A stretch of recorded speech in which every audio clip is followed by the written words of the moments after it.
মোচার ধোকা বানাবো। এখানে মশলা সব রেডি করে রেখেছি। ডালটাও বেটে রেখেছি। এখানে মুগ ডাল বাটা আছে, মোচা সিদ্ধ করে রেখেছি। এখন এটাকে বাটবো।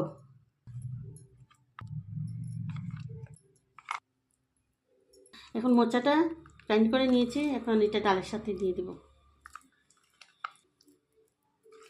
এখন টমেটোটা একটু গ্রাইন্ড করে নেব। এটা নিয়েছি। এখন কড়াইটা বসিয়ে দিলাম। এখন তেল দিয়ে দিচ্ছি। কড়াইটা গরম, তেলের মধ্যে একটু হিং দিয়ে দিলাম। ডাল দিয়ে দিলাম। ডাল আর মোচাটা একসাথে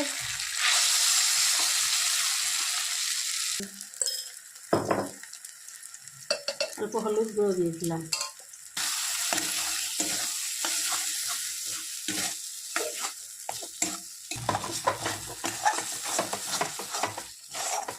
এর মধ্যে একটু তেল লাগিয়ে দেব, তারপরে রেখে দেবো। এটাতে কাটবো পিচ পিচ করে। এটাকে হাত দিয়ে একটু এরকম করে সমান করে গোল করে দেব। তারপরে ঠান্ডা হবে, একটু রাখবো 5 মিনিট।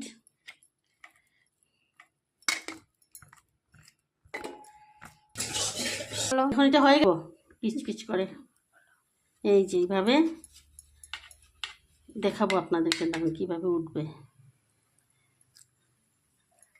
একটু সময় ঠান্ডা হলে ভালো ছিল।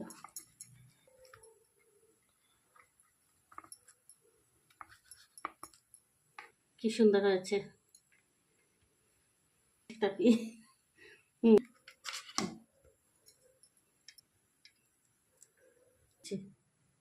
এটাকে এখন ভাজা করব। এটাকে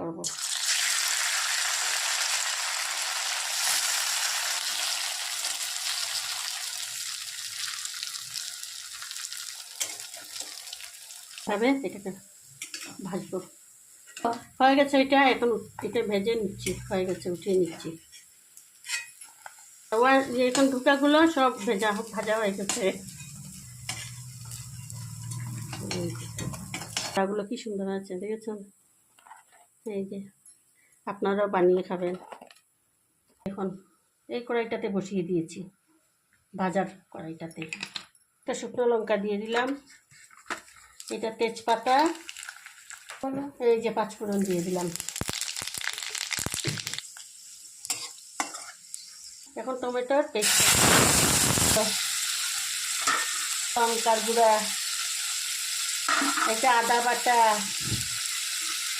এটা কাঁচা লঙ্কা করে কষাতে হবে।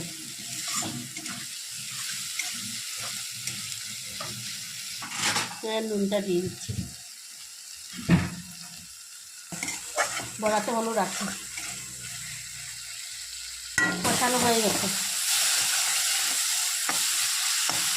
এখন জলটা দিয়ে দিব।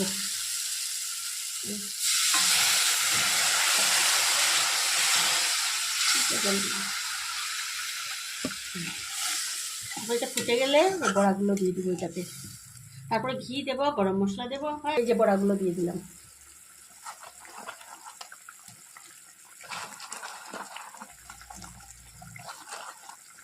গরম মশলা দিয়ে দিলাম।